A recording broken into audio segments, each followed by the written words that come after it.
If you've decided to remove hair color services from your menu as a hairstylist and you want to niche down on haircuts, this episode is for you. These are 10 things that I wish somebody had told me before I niched down and became a haircutting specialist. I love specializing. I'm a haircutting specialist and I specialize in the razor cuts, and I also use my scissors. I love sculpting hair, which is why I called my company Sculpted Hair and Sculpted Academy. And I love the idea of just creating something out of nothing. You know, you have a client who comes in with like super flat hair and that doesn't have any volume or any shape, and then you go in there and you start carving into it and you start creating all these beautiful shapes, and suddenly they have movement and they can wash and go and they can tell all their friends about it, and you feel good, they feel good, and it's such a beautiful exchange of energy. And that's why I think hairdressing is one of the most amazing and fulfilling careers out there. If you're a creative person, you're also analytical, maybe you're both left and right brained, you're not all creative, you also have some analytical skills that you want to use. Haircutting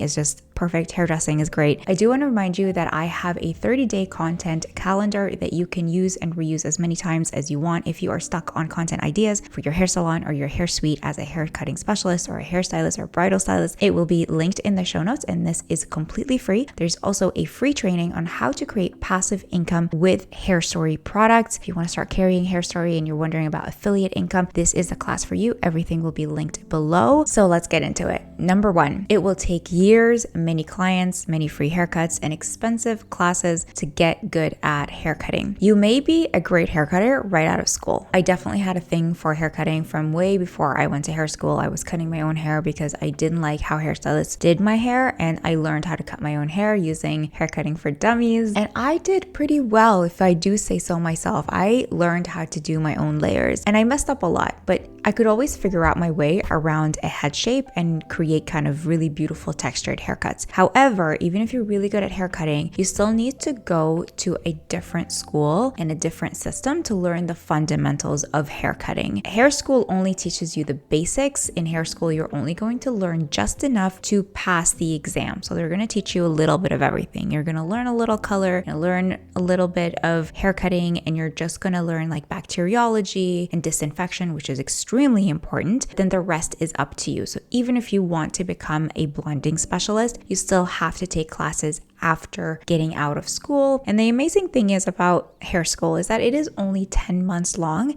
and then you have an apprenticeship depending on where you live. For me, I didn't have to do an apprenticeship. I went straight on the floor and I started working with clients right away and taking clients, cutting hair, doing color, and I found my niche in cutting, but I still had to take education. I subscribe to Hairbrained. I love their classes, and I follow people like Jude Viola. I love her work, and Jane from Edo Salon. We all know who she is. So you need to understand the architecture of haircuts, because haircuts are architectural, and you need to understand how to build a foundation, how to create volume, how to do all of the things that they don't teach you in school. So you can go to Vidal Sassoon, you can do Alalon Education or Tony and Guy, and a lot of these companies will give you like a 1 to 5 day kind of condensed classes for a period of time that you just pay up front, and then you show up and then they teach you everything, and then it's up to you to continue practicing. So you will have to continue after that doing free haircuts. The more haircuts you do, the easier it's going to become for you, the more things are going to start to click. For the longest time, I had no idea how to cut a bob, and then eventually I did a bunch of bobs one after the other, and one day it just clicked and bobs were no longer a problem for me. Now I feel super confident in cutting a straight blunt bob, whereas before I would always do like an angled bob because it was easier to kind of hide the hair, but now I'm really good at it. So you'll need to offer a lot of free haircuts to build your skills, track your timing. So I'm an hourly stylist, and I will do another video on hourly pricing. So you need to track your timing. Do you need an hour for a haircut, hour 15 including consultation, or do you take your time and you need an hour and a half, 2 hours? So once you kind of find like your sweet spot, that's when you can start offering the menu that works for you if you decide to go off on your own and you're not working at a salon. You really learn to train your eye and to train your body position. You train your mind to really try to get a haircut as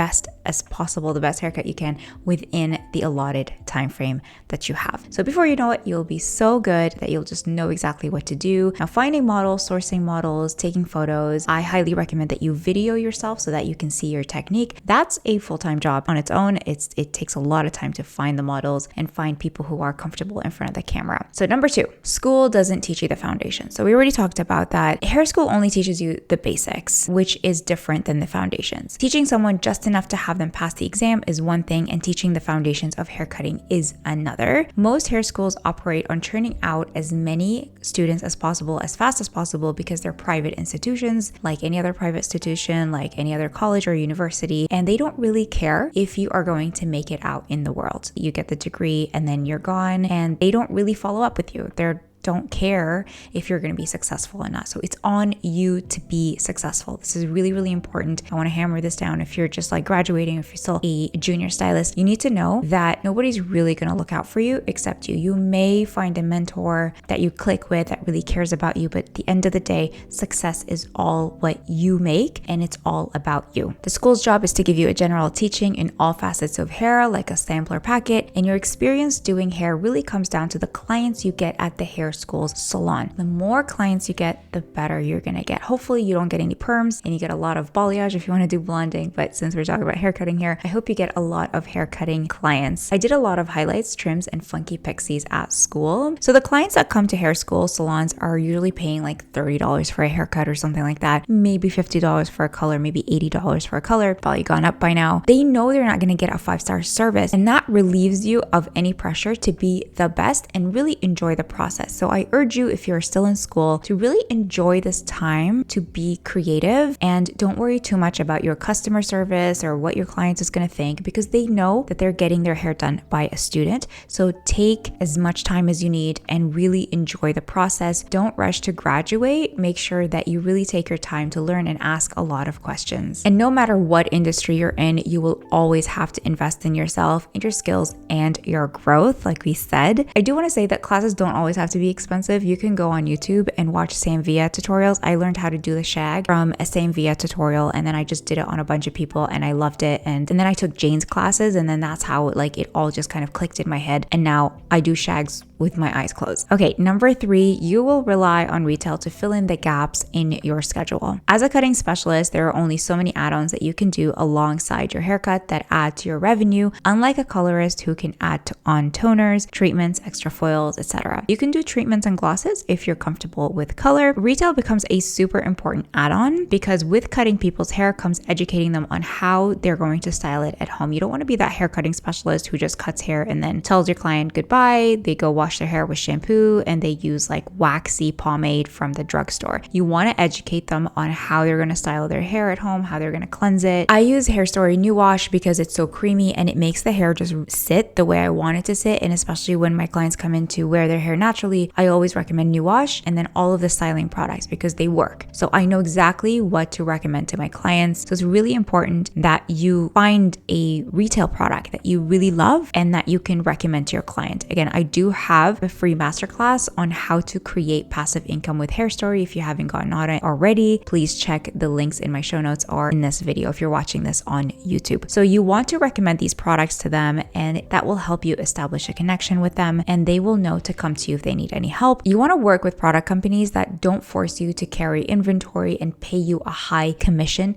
when you do sell. So a lot of times we will carry a product line and we don't make a lot of commission after shipping fees. Usually the margin's like 50%. It's such a low margin that I really love Hair Story for this because their commission is 25% and they're such a wonderful company and their team is just amazing. I used to use Kevin Murphy, and nothing against Kevin Murphy. I love Kevin Murphy, but their products didn't work for naturally air drying hair, especially when you're working with shags or using shampoo. The shampoo frizzes up the hair, and then I genuinely didn't know which products to use to let the hair dry. I just wanted like one product that would work, and I found Hair Bomb works the best. Undress is really great for volume. Lift is really good for curls as like a finishing spray. I love that I don't have to carry inventory, and I get paid 25% commission, which is pure profit because I'm not carrying inventory. It's drop shipping, direct to consumer, and my clients get 15% off their first order. So it's a win-win for everybody. All right, enough about hair story. Let's move on to number 4. You need so many more clients than hair colorist. This one is the one that tripped me up the most, and I had no idea how lucky I was working in a salon where I was churning out clients one after the other. Although I don't recommend this because that will lead to burnout 100% of the time. You do need way more clients than a hair colorist. A hair colorist can take on 2-3 clients a day. They can have a full week with way less clients. So they can do 3 hours per client, and that's a full day for them. They can take 6 hours for one client, like a color correction. In one day, they will only have one client,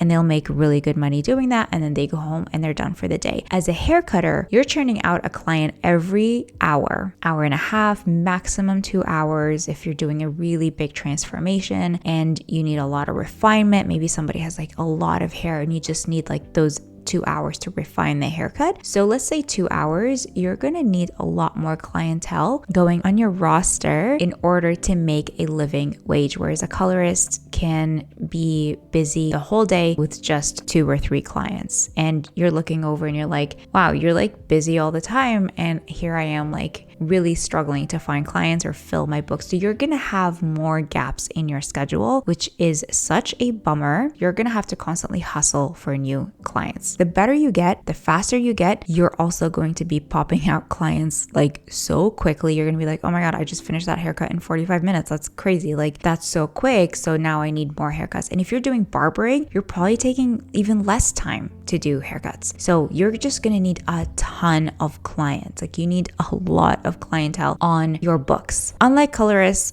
who can fill up one day with 1 to 3 clients and charge more per hour, you need anywhere from 5 to 8 clients a day to make decent money as a hair cutter. Multiply that by 5 days and you'll need 100 clients a month. Like it's crazy. So marketing yourself becomes very exhausting because you're constantly marketing. But side note, when you're in business, whether for yourself or you're working for somebody else, you should always think of yourself as an entrepreneur. You're always owning your own business because you are the business. You are the artist. Marketing and sales comes with what you're doing. If you're a hairstylist, your marketing and your sales have to be constant. You never stop marketing. You never stop selling. Also, haircut clients don't come in as often as hair color clients. Hair color clients like retouches and highlights are in usually every 4 to 6 weeks unless they're getting balayage and their hair grows out beautifully, but they usually come in more often. And haircut clients, for me, they usually come in like very rarely at 3 months. Usually they come in at 6 months at a time because I do really soft layers and they grow out really beautifully. So they're not pre-booking because they don't know how long they're going to need to get their next haircut, whereas hair color clients are pre-booking. So you have a bit more security if you're doing color. So there is this sense of like insecurity when you're doing haircuts, which really sucks because nobody told me that this would happen. And I had so many gaps in my schedule and I'm like, I don't know when my next booking is coming from, even though it usually does fill up, but I didn't think of it going into that. And I think that should have been built into my business plan. I should have known that haircut clients don't come in as often, which means I either have to upsell them on coming in, telling them, like really pushing pre-booking, your hair is going to grow out a certain way. So do you want to pre-book in 3 months? So that should have been really built into the plan. This meant that I either had to introduce new services on the menu, get models and charge them 50% of my rate to make income on my slow days or in the gaps when I have gaps in my schedule, and create marketing content because I need to make marketing content to bring in more clients, or run ads on Instagram. So that's going to take a little bit more money to do all of those things. All of those options meant more work, more hustle, and a little bit more panic. So I want you to know this. I want you to be sure that you want to become a haircutting specialist. Number 5, It's a labor intensive job and there is high turnover. Hairstyling is labor intensive and it can get pretty exhausting. Sometimes you will work for 8 hours, 10 hours a day. Since we mentioned that haircuts don't bring in as much as color services and you need more clients, you will most likely be working on clients back to back with little to no breaks. At least with hair color, you have some time to go in the back room and chill and scroll your social media and eat. So you don't need to put in a lunch break. But with hair cutting, it's like, I remember working in salons where I'm just finishing up one client and the next client is already sitting waiting for me. So if I walk away, they're just like panicking. I can see the panic on their faces, like, where are you going? Like, come back. You need to do my hair. I'm like, yeah, I need a second. Like, I just need a break, and a break wasn't put into the schedule. So you really have to be very mindful of taking breaks. I'm not saying that hair colors don't have a very demanding job. They do. It's one of the reasons I don't do hair color. It really hurts my back. So I find like with hair cutting, it's much more gentle. I can sit on a saddle and work and cut hair. Lots of hairstylists leave the industry, not because they don't enjoy their job, but because the physical labor becomes too much to bear on their bodies. Your back, your legs, hello, spider veins, shoulders, neck can get very tense and can cause major issues. You will need special shoes, strength training, chiropractor on speed dial, and a massage subscription. Obviously, this goes for anyone who's working on their feet, but colorists have it easier because they can sit in the lunchroom and chill out while their client is processing. With hair cutting, you have to be there to cut the hair and you don't get any time to step away unless you build it into the schedule. I used to do treatments and I would be like, oh my God, I'm just gonna put a treatment on this client and I just need to go in the back room and take a breather because I am tired. So self-care becomes very, very important. You may wonder to yourself if this is worth it. Now, you can create the perfect scenario for you, how many days you want to work a week, how many clients you want to take, and how to price your services, but we can get into that into another video. So you can scale down and only work a couple of days a week. That may be a better fit for you, which means you would have to increase your prices to make up for the difference. Number 6, clients' booking habits differ based on your location. When I was a junior stylist in downtown Toronto, I noticed that people would salon hop a lot. We had a lot of young clientele because they just moved into downtown core. They may be coupled up, they may be single, and they have really cool jobs. Like living downtown was like very transitory. So people will come in and then they move into a different neighborhood. Once they move into a different neighborhood, they go to the salon in that neighborhood. They don't come back to that old salon unless like you're amazing. I still have clients who followed me from Toronto, but I found that in Toronto, people would salon hop. Eventually they would couple up, move to the suburbs, or after the pandemic, they moved in with their parents in the suburbs and I didn't see them anymore. So again, there's a little bit of a hustle thing happening where you constantly have to get new clientele. They're not going to commute farther than 5 kilometers outside their condos, and they want everything, their gym, their coffee shop, and their hair salon to be within walking distance if they're living downtown. So working in a city, it always felt like I had to constantly get new clients and I had to constantly market myself because people were just not, I don't want to use the word loyal, but like they're just not as committed as people in the suburbs and getting their hair done at the same place. So I just felt like there was a constant state of instability because I couldn't predict my clients' buying behavior. I was like, are they coming? Are they not? Do we have to entice them with like a promo? Like, I don't understand what's going on and I need to be fully booked. Well, the salon at the time needed me to be fully booked. So compare that with a color client whose buying behavior is very predictable. They're booking out 6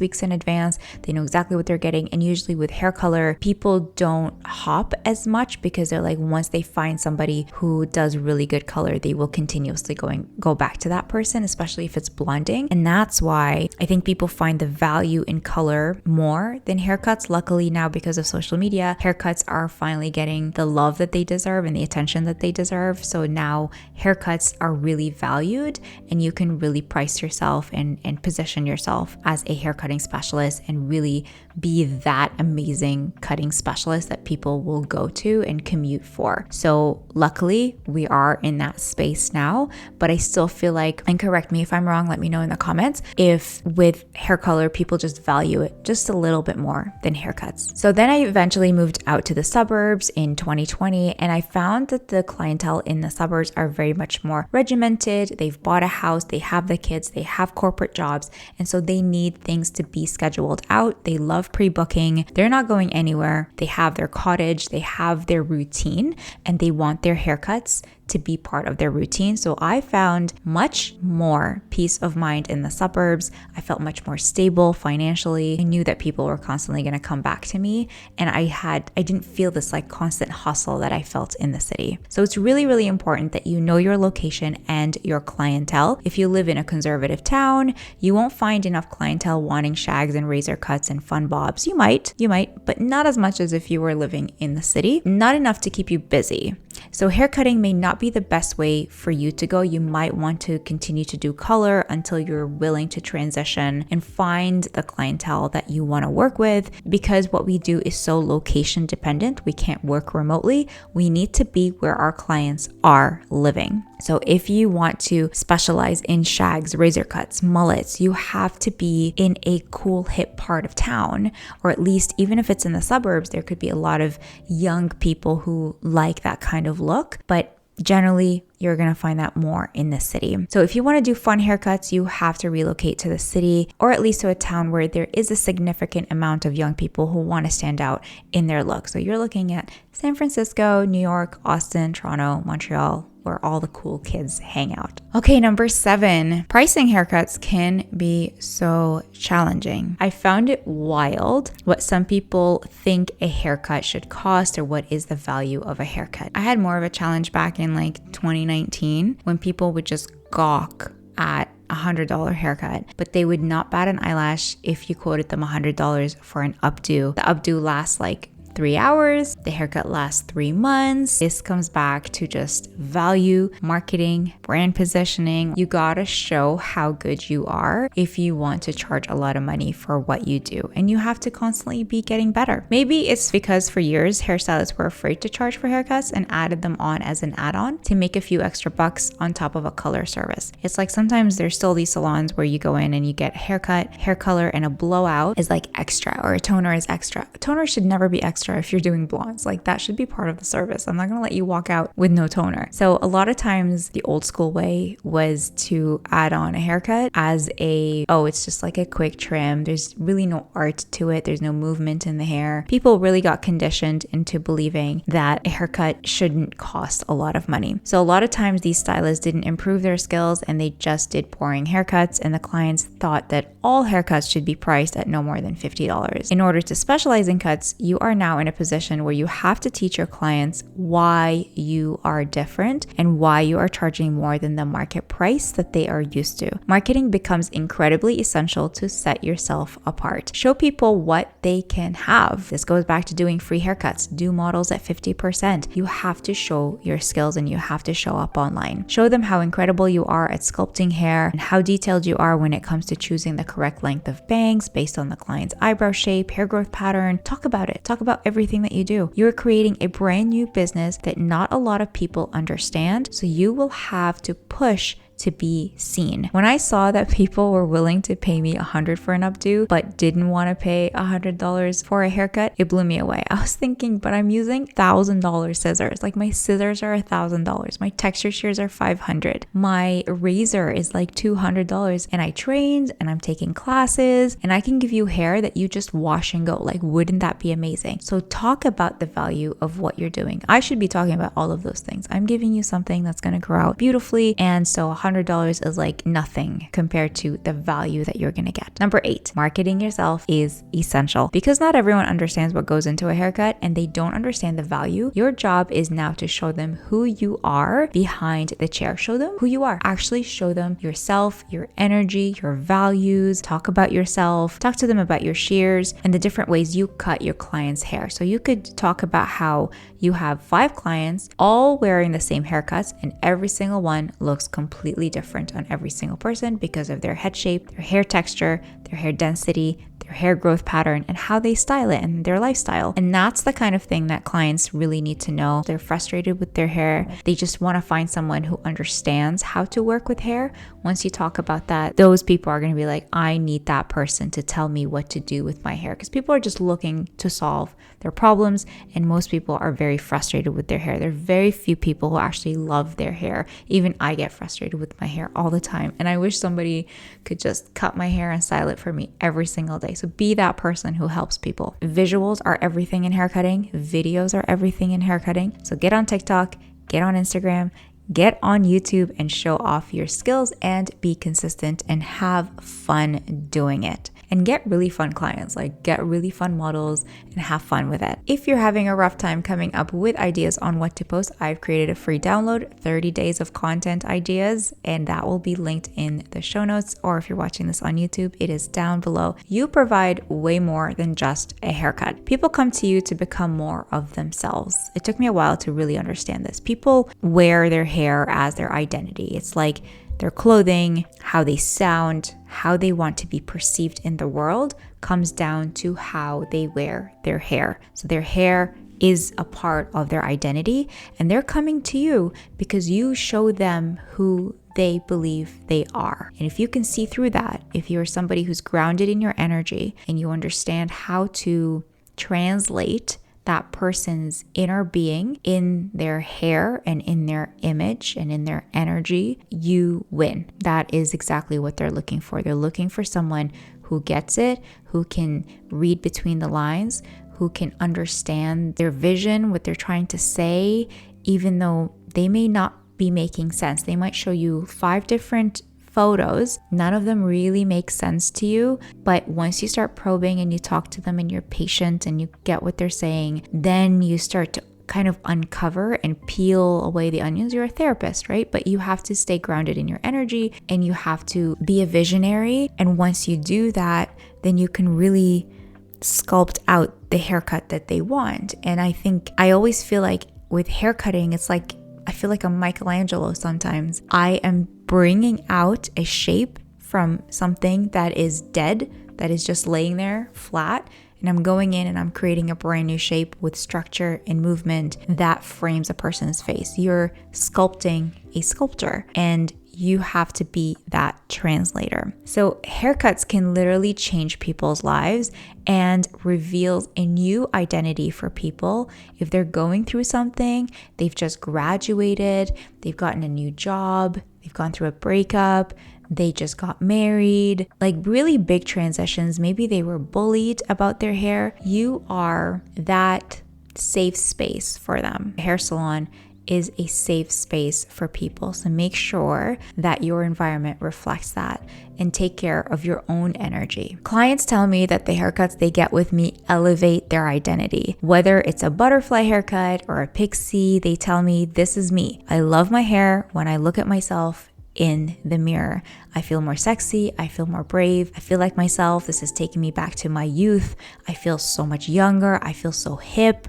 I feel so cool. I feel sexy. I feel like a woman. You are literally helping them see themselves. It's not about you. It's all about them. So quick note that there's been a lot of talk about haircutting specialists and hair colors talking about how they're just artists and like it's really not about the client, it's about us and we need to price our worth and blah blah blah. And I have a lot of ideas about that and a lot of thoughts about that. It really is about the client. It's really not about us. We are channels and the client can only really get as much as you're willing to put in. And it's not fair for us to just show up not fully present because we're the artists. We get to be wild and we can charge whatever we want. The client is the boss. Like if you don't want to be in service, don't do this because this is a service-based industry. Bold haircuts like shags, pixies, and mullets scream individuality, non-conformity, and they tell a person with a story. It's all about the person. Remember that. Number 10,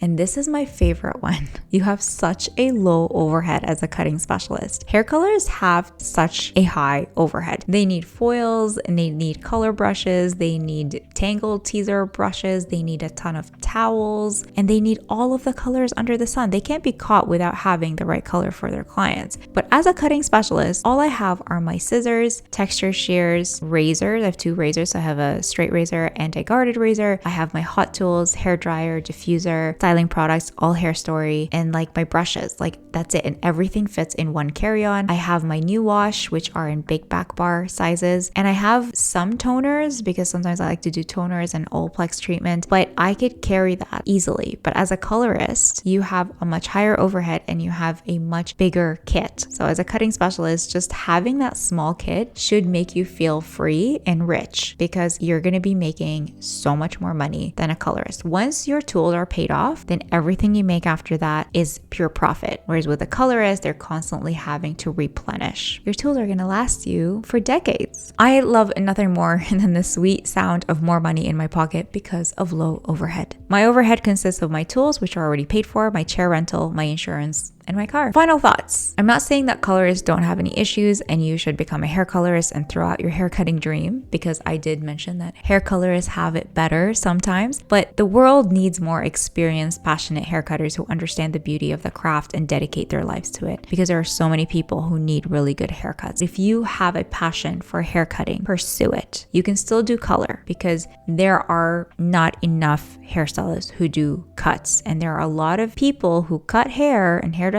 who cut hair and they do it all wrong. And they are scared. They don't want to pick up the razor. They don't want to learn. They don't want to educate themselves on new ways to cut hair. They don't know how to cut bangs. They don't know how to cut layers. If you have a good haircut and all you have to do is wash and go, then you are giving your client such a gift. Haircuts are not as easy of a sell. I wish someone had warned me about this before I dove in with both feet, but this is why I'm doing this video. And I hope you found this video helpful. Again, everything will be linked in the show notes. Let me know in the comments what you guys think. I will see you in the next one.